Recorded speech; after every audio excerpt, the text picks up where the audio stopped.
はい、皆さんこんにちは。今日はね、以前シエンタに取り付けたディスプレイオーディオで Fire TV をね、いい感じに使えるようにしていきたいなと思います。でね、まずそのモチベーションなところ、なんでそんなことするのかっていうところなんですけれども、以前まで遠出するときに、子供たちとかにね、車内で動画を見てもらうために iPhone の出力を HDMI でミラーリングしてディスプレイオーディオとかね、後ろにあるフリップダウンモニターに映していました。なんですが、もう、かれこれ1年以上前になると思うんですけれども、突然ね、Amazon プライムビデオの出力が著作権の関係がどうたらこうたらみたいな画面に出てきて、 iPhone からのミラーリング出力がね、できなくなってしまいました。それまではね、できていたんですけれども、どこかのタイミングでね、急にできなくなってしまった。で、そのままね、しばらく、困ったなと思いながらも、そのまま放置していたという次第ですね。YouTube とかはね、なんかミラーリング出力できているんで、それでごまかしやってたっていう背景がありますね。なんですけれども、やっぱりプライムビデオはね、子供用の映画とかあって、特にね、遠出する時には子供たちにおとなしくしてもらうのに一役買っていたので、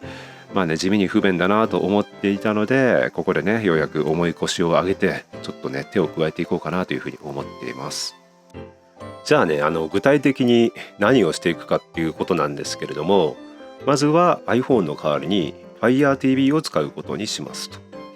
iPhone からのミラーリング出力だとディスプレイオーディオに出力 NG なんですけれども、そもそもやっぱり Fire TV であればそのままテレビに出力するためのデバイスなので、使用可能ですと。でたまたまね、ちょうどテレビを買い替えたっていうこともあって、今までね Fire TV を使ってたんだけれども、その新しいテレビにはね、Fire TV が内蔵されていたモデルを購入したので、もともと使っていた Fire TV がたまたま一つ余っているので、それをね、そのまま今回利用していきます。次に電源周りですね。Fire TV は通常家の中で使う場合は当然その交流 100V の電源にアダプターを挿して、5V 電源に直流電源に変換しているわけですけれども、今のところですね、その 5V の電源を使いたい場合、私の場合はですけども、クソでかいねインバーターが1個あるので、それを使って、だましだましやっていましたと。そうするとですね、バッテリーの直流 12V 電源ですよねからシガーソケット経由して、それとそのインバーター経由して交流の 100V を作り出して、さらにそこから Fire TV のアダプターを経由して最終的に直流 5V に変換しているというね、とてつもなく変換に変換を重ねて、もう無駄が多いし、そもそもね、このでかいインバーターがかさばって邪魔なんですよね。今回はこの無駄なね、電源の変換をちょっとリファクタリングして、助手席足元のヒューズボックスから直流 12V を取り出して、そこからね、もう一発で、5V の直流に変換して、DC-DC 変換を一発だけかませるっていう形で、Fire TV のためのね、電源を確保していける形に変えていきたいなと思います。で、3つ目が最後に配線の整理ですね。ディスプレイオーディオに変えた際に HDMI ケーブルとかを、ただただね、ぶら下げている形で置いていたので、いつもね、少々だらしないなとは思っていました。今回の話でほぼほぼね Fire TV 専用っていう形になるので、配線をねちょっと整理して収納していきたいなと思っています。というわけで今回使うパーツを用意しました。まずはこちらタイプ A の電源変換器ですね。続いて電源分岐ハーネスとか日干しセットですね。これは家に余っていたものを使います。今回ヒューズボックスから電源を取り出すのですが、アクセサリー電源をすでにデジタルミラーで使ってしまっています。そのためさらに電源を分岐させるために使用していきます。最後に配線を収納するための金具ですね。今回はこれらを使って作業を行っていきます。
カードが挿入されていません。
はい、というわけでね、今回の動画は以上になります。特にトラブルなくね、最初に想定した通りのイメージで作業できました。